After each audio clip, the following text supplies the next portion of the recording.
Saya seorang Muhammadiyah memutuskan puasa hari Sabtu, lalu negara mengumumkan puasa hari Ahad.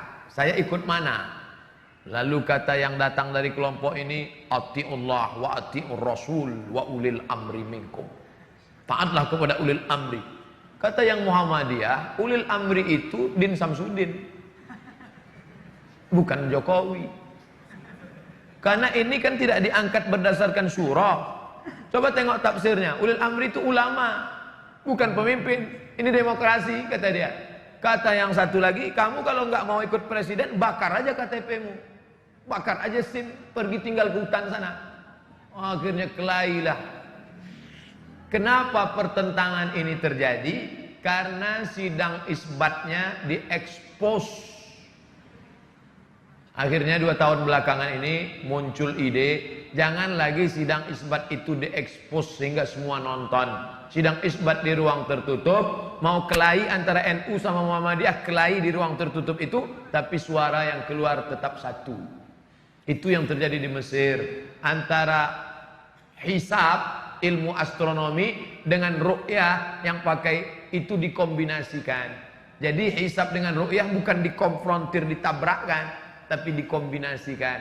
Maka yang mestinya keluar itu satu suara. Sudah terwujud 2 tahun ini bisa satu suara, karena waktu itu sidang isbatnya tertutup, nanti yang keluar adalah langsung satu kata. Dengan ini kami semua ormas sepakat bahwa besok adalah 1 Ramadan.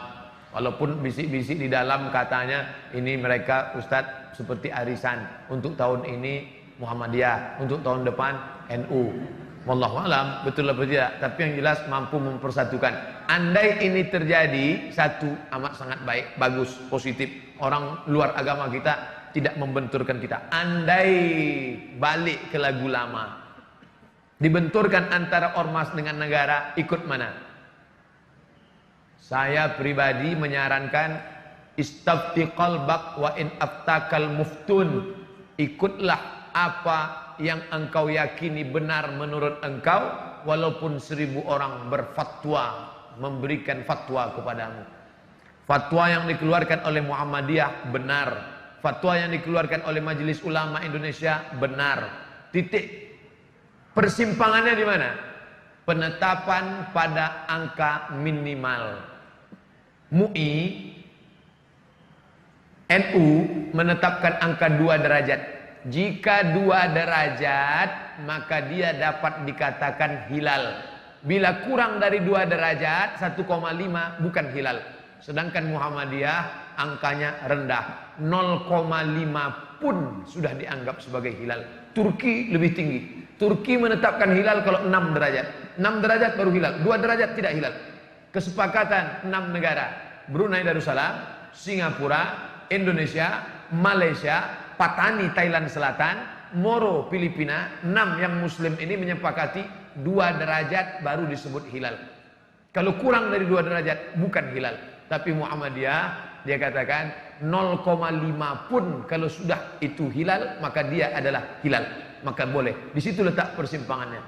Maka bagi adik-adik yang bapak-bapak yang ikut Muhammadiyah itu ijtihadi, ijtihad. Maka dia ikut itu tidak. Ustadz sendiri ikut mana? Saya Komisi Fatwa Majelis Ulama Indonesia Provinsi Riau. Maka saya ikut hasil sidang Komisi Fatwa. Kalau Komisi Fatwa mengatakan berdasarkan penampakan 2 derajat besok puasa, maka saya ikut itu. Tapi kalau Muhammadiyah ngundang saya khutbah, saya nggak mau ikut. Karena kalau saya ikut undangan Muhammadiyah, ikut nanti saya bisa khutbah 2 kali. Hari ini saya khutbah di Muhammadiyah, besok saya khutbah sebagai Komisi Fatwa MUI. Nah, itu perlu juga disampaikan bagi jamaah yang menyampaikan khutbah. Ikuti salah satu, jangan ikut dua-duanya.